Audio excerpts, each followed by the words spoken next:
Bienvenido a Yolo Camotes, videos de temas de interés general. El general sonorense Don José Urrea es, sin duda alguna, uno de los hombres ilustres de antaño cuyas proezas militares permanecen aún desconocidas para la mayoría de los mexicanos y mexicanas.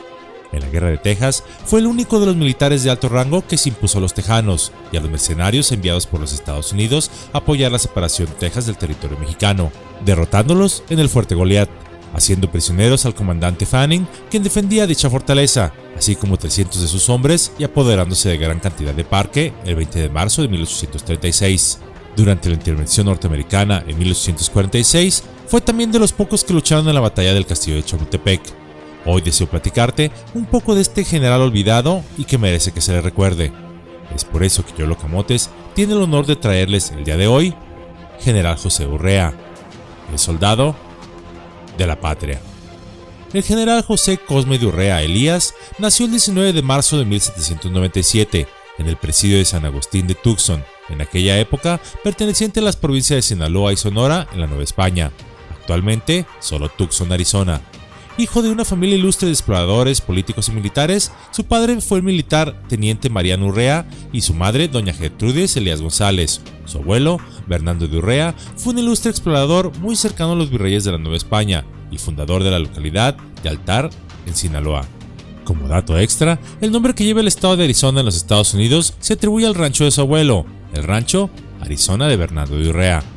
La vida militar para Urrea inició cuando era tan solo un niño y jamás se detendría hasta el día de su muerte, pues a tan solo 10 años de edad, Urrea se enlistó en el ejército de tierra perteneciente a la Nueva España, donde gracias a su disciplina, honradez y eficiencia fue nombrado cadete en 1809. En 1811 ascendió al alférez y en ese mismo año, siguiendo órdenes superiores, se enfrentó contra los insurgentes y asistió en distintas acciones de guerra. En 1813 estuvo en distintos combates, siempre mostrando gran valentía y arrojo, siendo herido en esos enfrentamientos. En 1816 se le concedió el grado de teniente en el mismo regimiento en el que su padre llegó a comandar. Cuando se proclamó el Plan de Iguala por Iturbide, Urrea se unió a este, ascendiendo también de grado a capitán. Participó en varias rebeliones y levantamientos en los años de convulsión siguientes al derrocamiento de Agustín de Iturbide. En 1835 fue ascendido a general. Pero su más sobresaliente participación fue durante el conflicto de la Guerra de Secesión Tejana, así como durante la invasión estadounidense a México en 1846. En la Guerra de Secesión Tejana estaba al mando de tan solo 100 hombres de caballería, pero aún así, temerariamente, se lanzó a atacar a soldados mercenarios enviados por los Estados Unidos para apoyar la separación de Texas. Esto en la antigua villa de San Patricio, situada a unos 120 kilómetros de Matamoros, donde causó varias bajas y prisioneros, además de apoderarse de armas, parque y caballos. Su siguiente victoria sería aún mayor en el Encinal, el Perdido, donde hizo prisionero al coronel Ward y nuevamente se apoderó de gran cantidad de víveres. En la localidad de Goliat, el general Urrea, con los 100 hombres a su mando, derrotó completamente al titulado coronel James Fanning en el Llano del Perdido.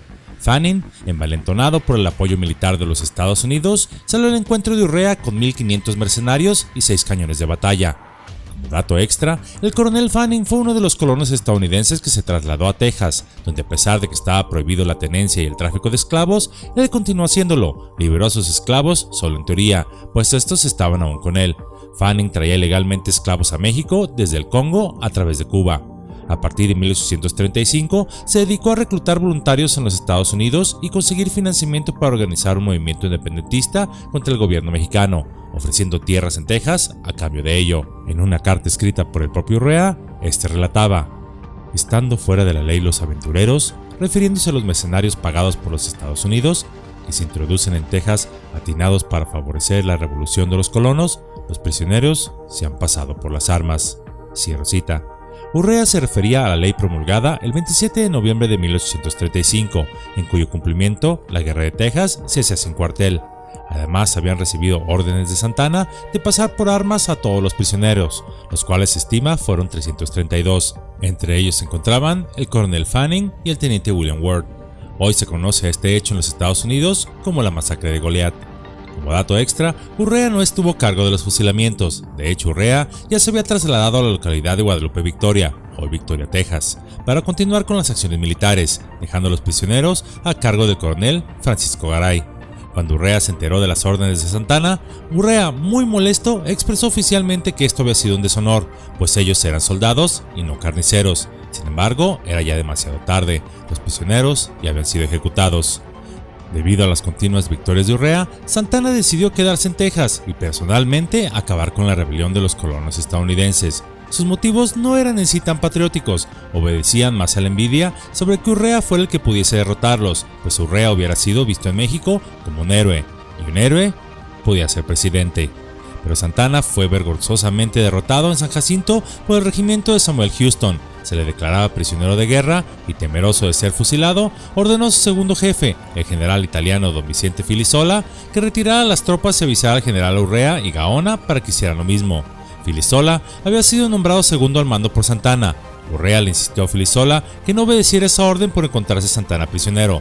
Filisola lo sabía y aún así retiró a todo el ejército hacia el lado sur del río Bravo, siendo que se contaban con 2.500 hombres contra menos de 900 de Houston.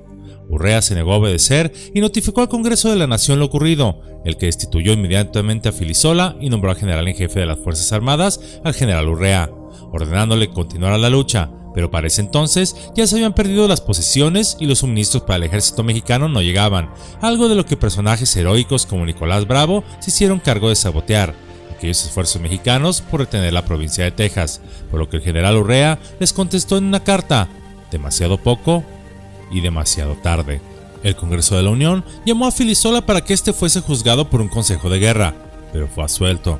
La cobardía de Santana y el desacato a los sagrados deberes militares de Filisola, como fue obedecer órdenes de un jefe prisionero de fuerzas enemigas, malogró el patriotismo desinteresado del ilustre don José Urrea, quien por su pericia militar, sus grandes dotes de estratega, hubieran hecho segura la victoria final en la guerra de Texas.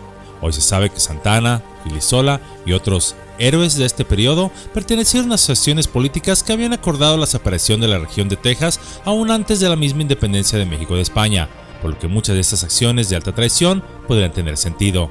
También, como dato extra, cuando Santana fue capturado, al ser interrogado por las fuerzas invasoras sobre su responsabilidad en la masacre de Goliat, Santana alegó que él no sabía que las tropas mercenarias se habían rendido, jurando una y otra vez que él ordenó la ejecución, pero solo si las tropas habían sido vencidas por la fuerza y no por rendición, agregando y poniendo su mano en el corazón que si algún día él tuviera enfrente al general Urrea, lo ejecutaría por no darle la información de que las tropas se habían rendido.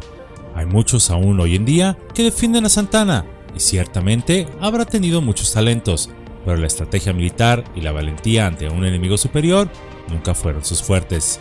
En 1837, el general Urrea se rebeló contra el regreso de Santana a México, por lo que peleó en su contra en la batalla de Mazatlán en 1838, pero desgraciadamente Urrea fue derrotado y enviado a prisión.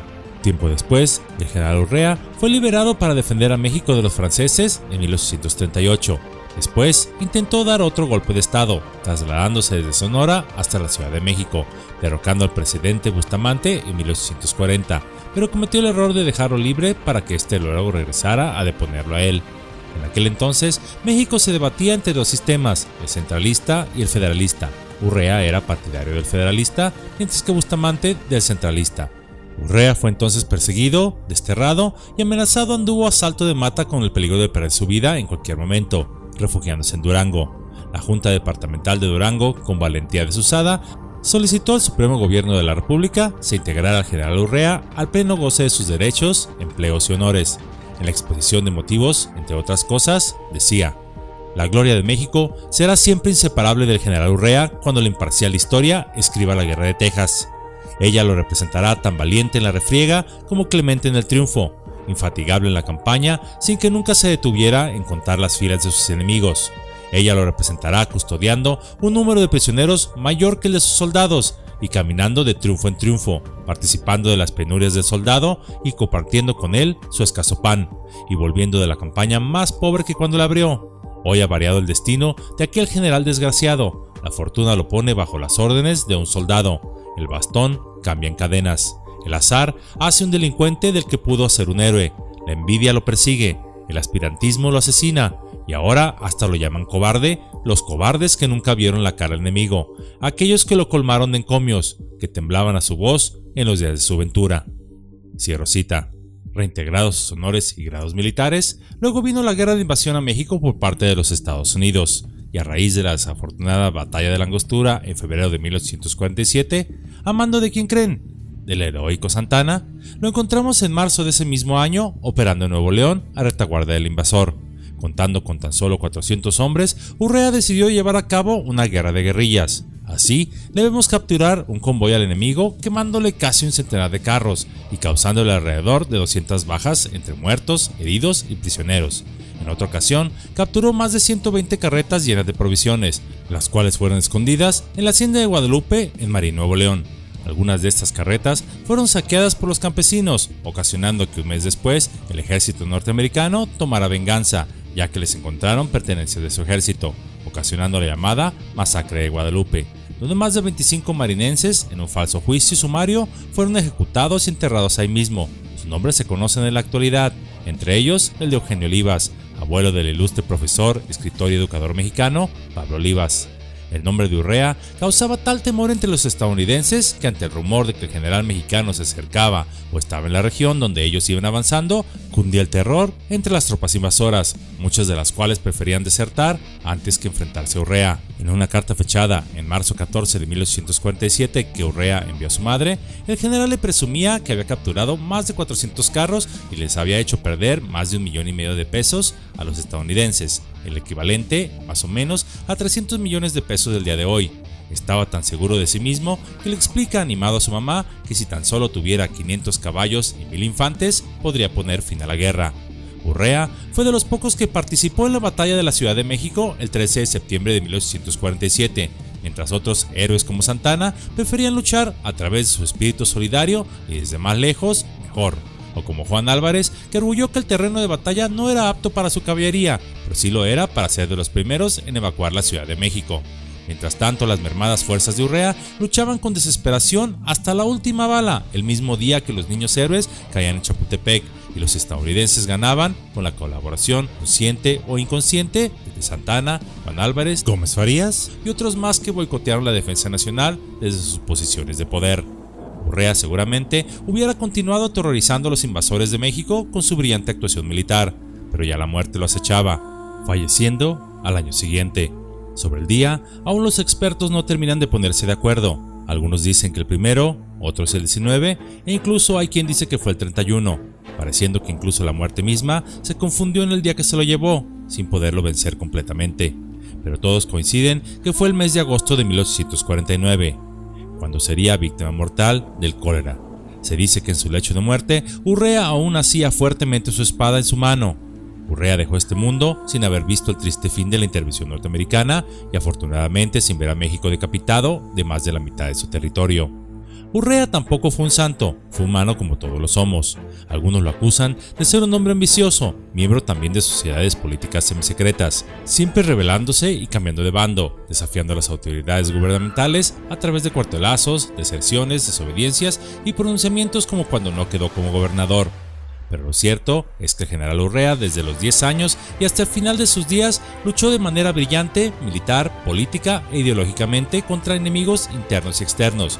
Su idea personal, y que siempre abanderó, era que México debería ser una república federal auténtica, es decir, que el poder estuviera repartido equitativamente entre cada estado de la república, cada entidad con completa autonomía, y no que todo el poder político y económico se centrara en la capital mexicana, pues consideraba que solo si cada región manejara sus propios asuntos, todos tendrían la oportunidad de participar en las decisiones importantes que afectaran el entorno en que vivían, en lugar de ser cautivos de un puñado de políticos en la capital decidiendo por el resto del país, como por desgracia lo es hoy en día, que aunque se dice ser república federal, en realidad es un centralismo maquillado.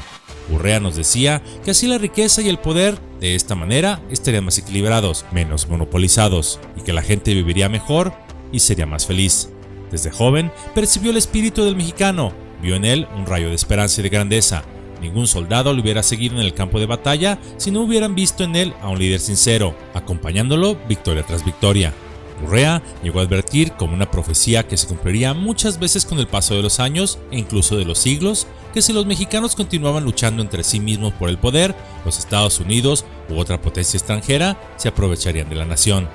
En la actualidad no se habla mucho de este general, quizá porque él no militó activamente en el club político semisecreto al que perteneció. Quizá porque se atrevió a combatir y a denunciar a otros hermanos de ese mismo club, hermanos políticos quienes traicionaron a México y que hoy se le llama héroes de la patria. En realidad, no lo sabremos jamás. Hoy en día, solo una calle en la ciudad de Durango, en el barrio de Tierra Blanca, lleva su nombre. Es ahí, en una sencilla y modesta casa, que pasó los últimos días de su vida. Casa que ni siquiera tiene una placa o indicativo histórico de quien vivió y murió ahí. Y que, por cierto, la calle que lleva su nombre y donde está localizada esta casa, lleva tan solo su apellido, Urrea. Tampoco hay escuelas, monumentos ni plazas que lleven su nombre. No hay homenajes oficiales. No está en la rotonda de ningún personaje ilustre. Me pregunto, ¿dónde está el reconocimiento a este hombre que tanto luchó por México? Honremos la memoria del general Urrea, a este soldado de la patria, que luchó toda su vida por ti y por mí, por mantener la frágil integridad e independencia de México ganada con el sudor y sangre de los padres de la patria, y cuya lealtad no estuvo con la fama, con la gloria, con el poder o con el dinero, ni tampoco con ningún acuerdo político secreto a las espaldas del pueblo al que juró servir y proteger, sino con la valentía, el arrojo, el honor, la honradez, con sus hombres que lucharon codo a codo con él hasta el último momento, ciñendo la espada firmemente en cada batalla, pues su lealtad estuvo siempre con México.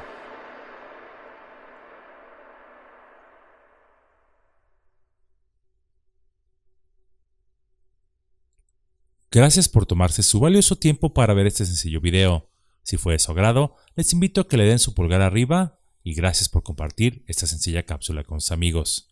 Suscríbanse si aún no lo han hecho, asegurándose de pulsar la campanita para que puedan recibir notificaciones cuando tengan nuevos videos disponibles. Si no lo hacen, aun cuando estén suscritos, jamás serán notificados, pues esta plataforma, además de estar suscrito, tienes que haber activado la campanita para recibir notificaciones. Les recomiendo revisen periódicamente el estado de su suscripción y de la campanita. Esta plataforma, sin autorización de ustedes, de repente le gusta quitarles sus suscripciones o desactivar la campanita. Varios de ustedes me han solicitado desde hace ya algún tiempo si tengo cuenta de Patreon o PayPal, pues les gustaría apoyarme de alguna forma. Sí tengo cuenta de Patreon, pero aún no la he desarrollado, pero sí cuento con la de PayPal, la cual aparece en este momento en sus pantallas, y es www.paypal.me/yolocamotes. A quienes me han expresado que desean apoyarme de esta manera, les agradezco de todo corazón.